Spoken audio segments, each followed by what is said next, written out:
साल 2025 को आप क्या नाम देंगे? लापरवाही का साल या किस्मत के रूठने का साल? ये वो साल है जब शायद ऊपर वाला भी हमसे खपा हो गया और इस देश ने जो कुछ हर दिन देखा, उसके बाद लोगों के मुंह से बस एक ही पुकार निकल रही है, बस कर भाई, बस कर यार, अब और मत दिखा। इस देश ने बहुत कुछ झेल लिया है। एक दुखद घटना के आंसू अभी पूरी तरह सूखे भी नहीं होते कि एक नई आपदा दस्तक दे देती है।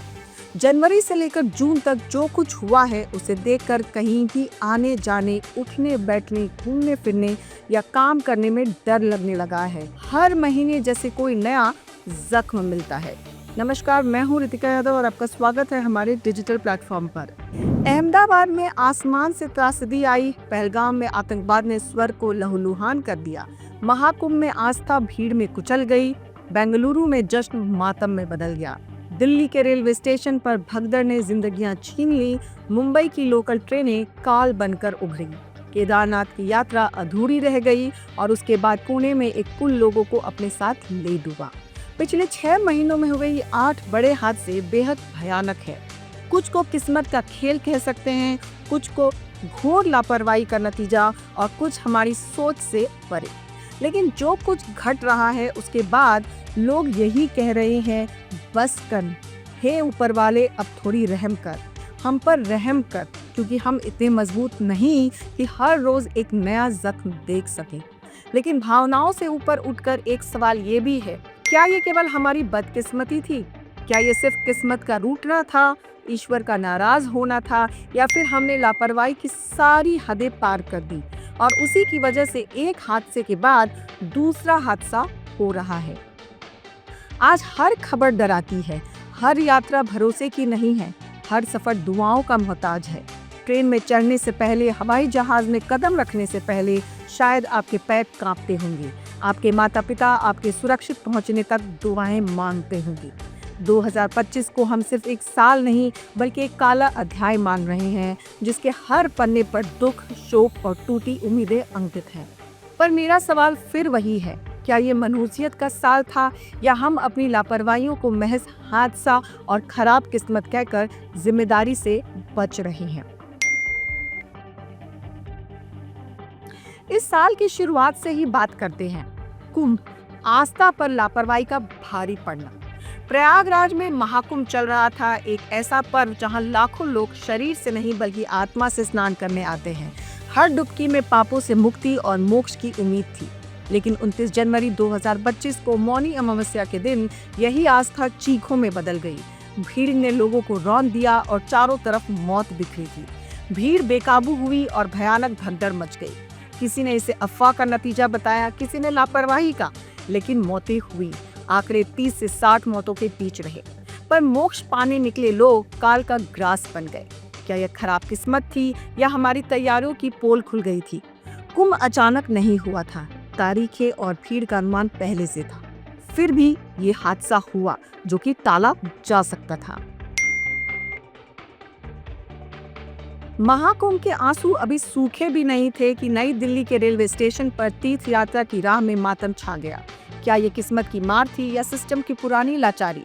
ये आप तय कीजिए। 15 फरवरी 2025 को नई दिल्ली रेलवे स्टेशन पर रोजाना हजारों लोग आते हैं। महाकुंभ के लिए विशेष ट्रेनों की घोषणा हुई तो भारी भीड़ उमड़ पड़ी, लेकिन ये भीड़ मातम में लिपटी लाशों और टूटे फूटे चप्पलों के ढेर के साथ वापस लौटी। भीड़ बहुत थी, घोषणाओं में गड़बड़ी हुई, प्लेटफॉर्म की जानकारी कथित तौर पर गलत दी गई और पुलिस हालत संभाल नहीं पाई। देखते ही देखते भगदड़ मची और 18 लोगों की मौत हो गई। ये हादसा क्या किस्मत की मार थी या रेलवे की वही पुरानी व्यवस्थागत लाचारी जो हर बार भीड़ में दम तोड़ देती है? इस देश में जवाबदेही का सवाल अक्सर कागजों में ही क्यों रह जाता है? इन 2 घटनाओं के बाद हम सोच रहे थे कि शायद अब देश में लोग सतर्क होंगे, लेकिन तभी पहलगाम में त्रासदी घट गई। स्वर्ग को खून से रंग दिया गया। यहाँ भी सवाल वही था, किस्मत का धोखा या सुरक्षा में चूक? 22 अप्रैल 2025 को पहलगाम, जहाँ लोग जिंदगी के शोर से दूर सुकून के पल चुराने जाते हैं, लेकिन उसी पहलगाम में आतंकवादियों ने स्वर्ग को लहूलुहान कर दिया, उसे नर्क बना दिया। 26 जानें चली गईं, जिनमें अधिकतर हिंदू पर्यटक थे, जिन्हें नाम पूछकर मारा गया। कोई हनीमून पर था, कोई माता पिता को लेकर आया था, किसी ने रिटायरमेंट के बाद पहली बार सफर चुना था। लोग सेल्फी ले रहे थे, वीडियो बना रहे थे, लेकिन फिर बंदूकों की आवाज गूंजी और चीखों ने पहाड़ों को थर्रा दिया। सवाल ये है कि क्या ये बदकिस्मती थी कि लोग गलत वक्त पर गलत जगह पर थे, या फिर सुरक्षा व्यवस्था में इतनी बड़ी चूक थी जिसे भेदते हुए आतंकवादियों ने मौत को दावत दी। क्योंकि कश्मीर एक संवेदनशील क्षेत्र है, इस पर निर्णय हम आप पर छोड़ते हैं। लेकिन सच ये ही है कि इस घटना ने भी हिंदुस्तानियों को रुलाया। इसके बाद ऑपरेशन सिंदूर चला, जिसमें हमारे कुछ जवान भी शहीद हुए। 2025 ने बहुत कुछ दिखाया है, लेकिन जो 26 लोग चले गए, उनके परिजनों के लिए वे अब केवल तस्वीरों और यादों में ही सिमट कर रह गए हैं। ये आतंक की त्रासदी थी, लापरवाही की भी और सुरक्षा तंत्र की कमजोरी भी। इसी तरह बेंगलुरु में स्टेडियम में भगदड़ मची। जश्न का माहौल था, लेकिन लापरवाही ने तालियों को चीखों में बदल दिया। 4 जून 2025 को आरसीबी ने आईपीएल जीता था। जश्न मन रहा था, तालियों की गूंज थी, आतिशबाजी की चमक थी, हजारों चेहरों पर खुशी थी। 18 साल बाद ये टीम पहली बार जीती थी। लेकिन उसी बीच कुछ ऐसा हुआ जो मिनटों में स्टेडियम को मातम में बदल गया।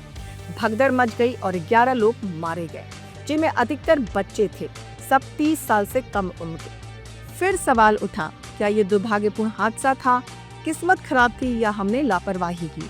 सरकार को भीड़ की क्षमता को लेकर अलर्ट किया गया था, लेकिन उसके बावजूद भीड़ को रोका नहीं गया। इस घटना से हम अभी उबर भी नहीं पाए थे कि अहमदाबाद में एक बड़ा हादसा हो गया, आसमान से मौत बरसी। इस पर भी बहस जारी है कि क्या यह किस्मत का कहर था या इंसानी लापरवाही। 12 जून 2025 को किसी ने सोचा नहीं होगा कि जो लोग उस विमान में बैठकर लंदन जा रहे थे, वे मौत के ताबूत में लौटेंगे। एयर इंडिया की एक फ्लाइट अहमदाबाद से लंदन के लिए रवाना हुई और 60 सेकंड में ही मौत का गोला बन गई। एक व्यक्ति बचा, 242 यात्री मारे गए और जहां विमान गिरा वहां भी लोग हताहत हुए। कुल मिलाकर लगभग 300 जिंदगियां खत्म हो गई। कहते हैं इंजन फेल हुआ, तकनीकी खराबी थी, किस्मत का खेल था। लेकिन सवाल ये भी है कि क्या जहाज का रखरखाव पूरी तरह दुरुस्त था? क्या उड़ान से पहले सुरक्षा की पूरी जांच हुई थी? क्या एयर ट्रैफिक के दबाव में कोई चूक हुई? ब्लैक बॉक्स की जांच का इंतजार है। सरकार ने 6 महीने के बाद नतीजा आने की बात कही है। ये उन परिवारों के लिए एक बहुत दुखद अध्याय था जिनके घरों में अब सिर्फ खामोशी बची है। इस घटना के साथ ही मुंबई में एक और त्रासदी हुई, लोकल ट्रेन का हादसा।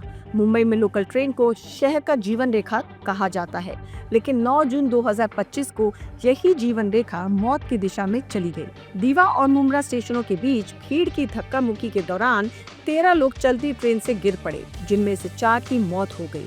रेलवे कह रहा है कि अब वे स्वचालित दरवाजों की बात करेंगे, लेकिन सवाल ये है कि मरने के बाद यही बातें क्यों होती हैं? कितनी बार लोगों ने गिरकर जान गंवाई, कितनी बार गलतियां दोहराई गईं? क्या ये घटना खराब किस्मत थी या हमारी लापरवाही? 2025 की घटना हमें आईना दिखाती है, सिस्टम सोएगा तो पटरी पर लाशें ही मिलेंगी। और कुछ घंटों पहले ही केदारनाथ में एक और दुखद घटना हो गई। भगवान की चौखट तक मौत पहुंच गई, आस्था टूटी और व्यवस्था पर सवाल उठा। केदारनाथ वो स्थान है जहां हर इंसान जाना चाहता है, लेकिन एक हेलीकॉप्टर क्रैश हो गया और 7 श्रद्धालुओं की मौत हो गई। गौरीकुंड के पास जो हेलीकॉप्टर श्रद्धालुओं को बाबा केदार के दर्शन करवा रहा था, कहा गया कि तकनीकी खराबी के चलते गिर पड़ा। क्या ये केवल मशीन की गलती थी या फिर हेलीकॉप्टरों की सुरक्षा जांच को सिर्फ औपचारिकता मान लिया गया है? और इसी बीच पुणे में एक पुल ढह जाता है। जून 2025 में पुणे के कुंडमाला में इंद्रायणी नदी पर बना एक पुल था जो अपनी खूबसूरत तस्वीरों के लिए मशहूर था, इंस्टाग्राम चलाने वालों का पसंदीदा स्पॉट था, लेकिन वो टूट जाता है। 10 से 15 पर्यटक नदी में समा गए। 6 से 7 लोगों की मौत की पुष्टि हो गई है और कई लापता हैं। कोई हनीमून मनाने आया था, कोई कॉलेज ट्रिप पर था। कई बार यहाँ भी कहा गया था कि पुल कमजोर है, बारिश में टूट सकता है, लेकिन प्रशासन खामोश था। अब जब जिंदगियां बह गई तो क्या हम कहेंगे यह हादसा था, किस्मत खराब थी या हमारी लापरवाही का नतीजा था? 2025 मनहूसियत का साल था, बदकिस्मती का साल था या हमारी गलतियों का साल? इस साल जो मौतें हुई हैं वे उन परिवारों की कहानियां हैं जिनके अपने अब नहीं रहे। अब सवाल फिर वही है कि घटनाएं बार बार क्यों होती हैं? क्या ये घटनाएं केवल बदकिस्मती हैं, ऊपर वाले का हमसे नाराज होना है, या हमारी अपनी बनाई हुई बार बार दोहराई गई वो गलतियां हैं जो दिखाती हैं कि मौत हमारे इंतजार में बैठी है? 2025 का पहला आधा हिस्सा एक साफ चेतावनी है, सुधर जाइए, बेहतर हो जाइए, वरना यूं ही मरते रहेंगे।